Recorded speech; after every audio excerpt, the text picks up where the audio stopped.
It happened in front of everyone. Your employee pushed back, not in a private conversation, not in a one-on-one, not in an email, right there with the whole team watching. And for a second, you didn't know what to do. Say too much and you look reactive. Match their energy and the situation escalates. Say nothing and you look weak.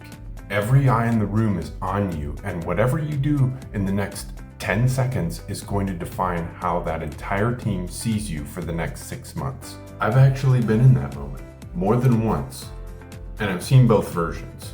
The one where the manager handles it and walks out of the room with more authority than when they walked in, and the one where the manager panics, fumbles it, and spends the next 3 months trying to recover. The difference isn't personality. It isn't confidence, it's a protocol. And in the military, we don't freeze because we've already decided what we're going to do before the moment arrives. I'm going to walk you through exactly what that looks like. Drop a yes in the comments right now if this has happened to you. I just want to see how many managers are watching this because they actually need it today, not for someday in the future. Before we get into the protocol, I want to make sure we're naming what actually happened, because most managers misdiagnose this and respond to the wrong thing. When an employee challenges you publicly, there are usually two things that happen at once. There's the surface issue, whatever they said. Maybe they pushed back on the decision, maybe they questioned your judgment in front of the group, maybe they were dismissive or disrespectful in tone. And then there's the structural issue, which is what most managers actually miss. Someone violated the chain of communication. They brought a disagreement to a public forum instead of to you directly. And whether they meant it as a challenge or not, the rest of your team registered it as one. The way you handle it has to address both. Here's what doesn't work. Don't try to win the surface argument right there. Even if you're completely right, even if their pushback makes no sense, engaging a point-by-point debate in front of your team turns your authority into a debate topic. That's not a fight you can win cleanly. Don't go silent either. Silence in that moment doesn't read as composure, it reads as no response. And in the absence of a clear signal from you, your team will just fill in the gap with whatever that person challenged you. There is a third move, and that's what I want to show you. Real quick, if you're watching this because this has happened to you or know it's coming, hit like and subscribe. I break down leadership situations like this every week with a framework you can actually use. It takes 2 seconds and it helps this get in front of more managers who need it.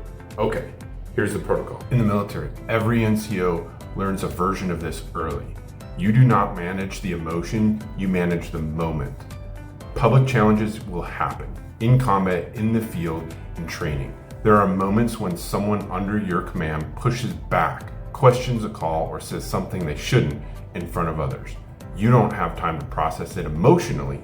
You have to respond correctly, immediately, with everyone watching. What NCOs are trained to do is separate the response from the resolution. The response is what you do in the room, in front of the team. The resolution is what happens after, privately. And these are two completely different actions with two completely different goals. The response is about maintaining command presence without escalating.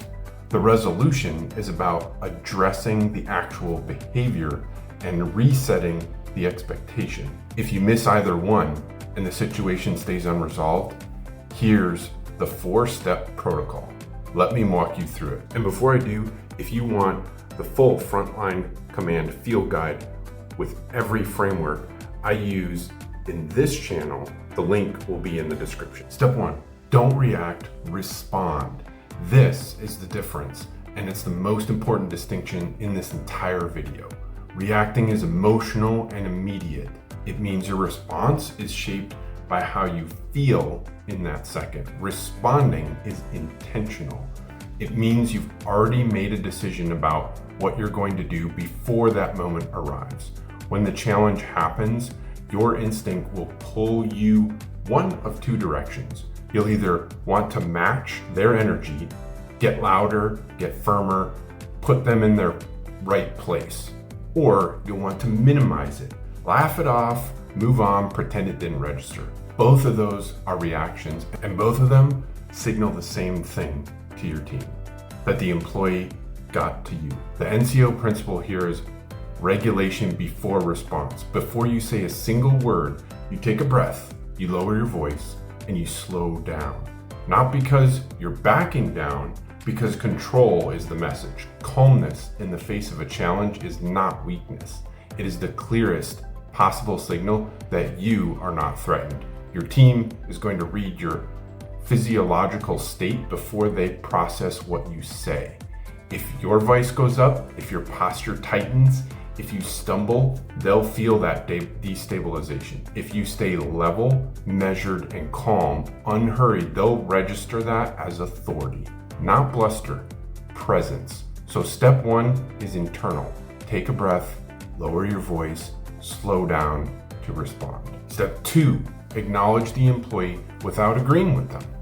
This is the step that most managers skip, and it's the one that prevents the situation from escalating. When someone challenges you publicly, there's pressure to immediately assert dominance or to immediately defend your position. Both of those responses make the exchange adversarial in front of your whole team. What you want instead is to demonstrate control of the room, not by shutting them down, but by making it clear that you heard them and you're not rattled. Here's what this sounds like. I hear you. That's fair. That's a fair point to raise. Let's make sure we get to that. None of those are agreements. None of them concede the point, but all of them signal I'm not threatened by this. I'm in control of the environment and we're going to handle this properly. What you're doing in that moment is deflating the confrontational energy without ignoring the substance. You're telling the room through your posture, your tone, and those words that this doesn't destabilize you. The key word here is we, not I'll address that with you later, which can sound like a threat. But let's go to that, which sounds like a process, like leadership. One more thing, do not hedge your original decision in this moment. Acknowledge the employee's point, but don't walk back your position in real time in front of the group. If they have a legitimate point, you can address it later, privately, or as a team once you've had a chance to consider it. Walking back a decision under public pressure is one of the fastest ways to signal that pressure works on you. Here's a common question. When this happened to you, what was your instinct? Did you debate it, shut it down, or freeze? Drop one word below. I like to look at the comments, and I'm genuinely curious where most managers land on this. Step 3. Redirect the room and remove their audience. This is the move that changes everything. After you've acknowledged the employee, your job is to pull energy back into the meeting and signal clearly to everyone watching that you're going to handle this through proper channels. Not because you're avoiding it, because that's how you operate. Here's what this sounds like. Let's table that for now. Pick it up right after this wraps up. Or I want to give that the full conversation it deserves. Let's connect after this. What you've done in that sentence is 3 things at once. You removed their audience because once the meeting ends, there's no crowd to perform for. You've communicated to the rest of the team you're not running from it. And you've reestablished the norm. Disagreements get addressed, but they get addressed correctly, not in the middle of a group meeting. The military equivalent is you don't address a discipline issue in formation, you address it afterward, privately, with full attention. Because correction that matters is the one that reaches the person, not the one that performs in the crowd. And here's something critical. You have to actually follow through. The moment the meeting ends, you go to that employee. Not in an hour, not later today, right after. Because if you don't, if you let it sit, your team will interpret that gap as avoidance. And the employee will take it as a signal that it wasn't a big deal. Step 4, have the private conversation and name what actually happened.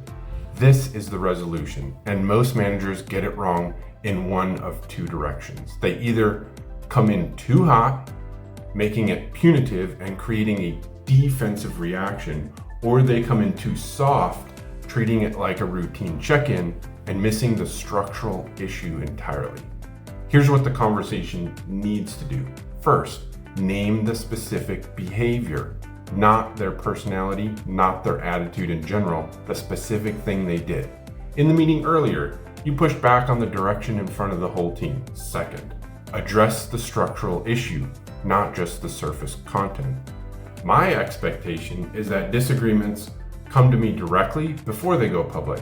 If you have a concern about a decision, I want to hear it, but this isn't how that happens. Third, give them a chance to respond before you move to consequence. Ask what was going on, not rhetorically, genuinely. Sometimes there's context you don't have. Sometimes the employee has a legitimate grievance that got expressed poorly. You need to know before you decide what this means. And fourth, close with a clear expectation for going forward. This is how disagreements work on this team. You bring it to me, if I'm wrong, I'll tell you, but this can't happen in front of the group again. The NCO principle here is correct in private, protect dignity. The correction that sticks is the one that happens one-on-one, with directness, and without an audience. Humiliating someone publicly, even if they were wrong, creates an employee who's now managing their reputation instead of their performance. You don't want that. What you want is an employee who understands exactly where the line is, knows that you'll enforce it, and knows they can still bring legitimate concerns to you through the right channel. That's the outcome a good private conversation produces. One more thing before the close, because this is where I see managers lose it even after getting through the first 3 steps correctly. After the private conversation, don't keep litigating it. Once you've addressed it privately, once you've named the behavior and set the expectation, let it go. Don't bring it up again the next team meeting. Don't reference it in future conversations. Don't hold a grudge that shows up in how you treat that employee going forward. The correction happened. That's leadership. Now you move forward. The standard you walk past is the standard you accept, but the standard you address and move forward from, that's the standard you set. Let's bring it back. 4 steps. Don't react, respond. Acknowledge without capitulating. Redirect and remove the audience. Then have the private conversation and name what it was. The moment your employee challenged you in front of the team, they handed you an opportunity, not to dominate them, to demonstrate the kind of leader you are. One who doesn't freeze, doesn't escalate, doesn't avoid, and doesn't forget. The protocol, executed calmly and consistently, builds more authority than anything you could have said in that meeting. Your team is watching how you handle the hard moments. This is one of them. Now you know what to do. If you want the full conversation script, including the exact language for the private follow-up, how to handle it if the employee gets defensive, and what to do if it happens again, it's all in the Frontline Command Field Guide. Link is in the description, free, no strings. I'm Kyle Schmidt, this is Frontline Command, and I'll see you in the next one.